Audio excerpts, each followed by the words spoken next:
In fact, the nation has declared a war against the drugs, but it turned out to be a major failure. We saw it from Plan Colombia in the late 1990s. It was a multi-billion-dollar aid package aimed at combating drug trafficking in Colombia. It involved significant military assistance and the deployment of U.S. military personnel and contractors. Critics argued that this was less about combating drugs and more about asserting U.S. influence in the region and combating communist insurgencies. There is always the danger, and it's a reality, that trafficking groups attempt to corrupt the customs officials, for example, that they try to infiltrate the ports, the big container ports, to make sure their containers with their drugs make it through the controls. We have looked at this issue, and we found that there is really this conglomerate of linked crimes of drug trafficking, corruption, money laundering, and sometimes also linked to other illicit industries. Money laundering, for example, is often linked to the existence of casinos, which can be misused for that purpose. Decades of militarized source control have only pushed drug organizations to other countries for production and trafficking, ultimately failing to reduce the supply of illicit substances. History shows that this kind of intervention very rarely, if ever, works to actually protect people from the dangers associated with drugs. And not just Plan Colombia, but a number of different interventions whose goal was to stop the supply of cocaine coming from South America to the US. Those have repeatedly failed over the course of the 20th century, and as a matter of fact, have contributed to making the problem worse in a lot of ways.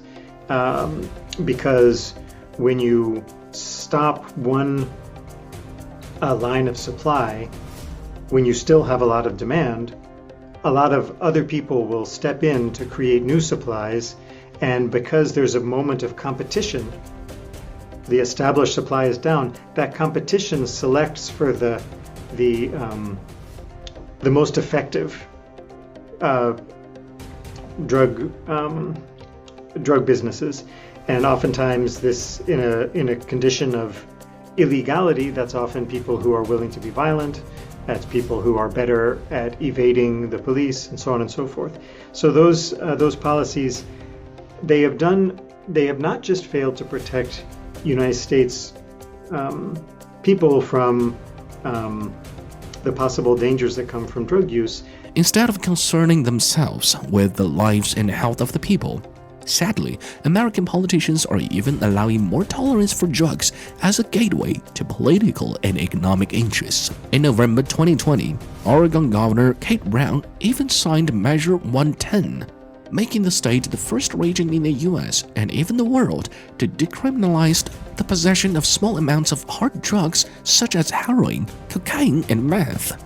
The measure was repealed in 2024 as policymakers were blamed for putting political interests such as re-electrons over facts and Oregonians' well-being.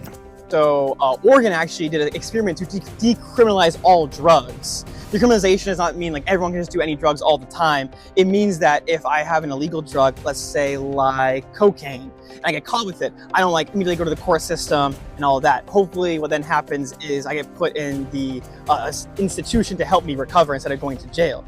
But actually recently that was repealed very quickly. I think within less than 2 years that was repealed, given that it was not successful. So based on the two-party, it's hard because, so during the 1980s with Ronald Reagan, he was on the right wing. He had the DARE projects and Don't Do Drugs, we called the War on Drugs. And now we know from a perspective nowadays, it was a failed project. So that was a very hard, heavy-hitting, just don't do drugs, say no to everything. We're gonna put a bunch of police everywhere to stop drugs. We lost a lot of money with that. It was not successful. Under the Biden administration over the past 4 years, these have been some harm reduction policies to curtail the rising opioid fatalities, from setting legal injection sites, giving out drug-taking tools, and first aid kits. These harm reduction measures still fail to effectively address the drug abuse crisis. It's unfortunate. It's almost like it's being tolerated, which it shouldn't be.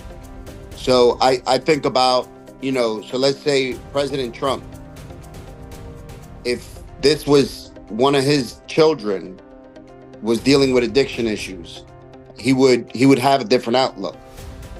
We need somebody to be absolutely firm and, put a foot down and say, look, we're not going for this. At this rate, I think we need somebody literally to come in and do something drastic, because if not, it's spreading like a wildfire. Over the past, I would say 6 or 7 years, I have seen it go from being in small, in the city, in a small contained area. Now it's all over the United States. Now everybody knows somebody that has died because of fentanyl. It's only going to get worse. It's not going to get any better. So something has to be done. Like I said, we're going to lose a whole generation of people. Soon, Trump is set to get back in office, who has stated many times he will take action against the drugs. But no specific approaches have been found in his policy platform to combat drug abuse. Taking that into consideration, the ongoing toxic cycle of drug abuse would remain an unsolved puzzle.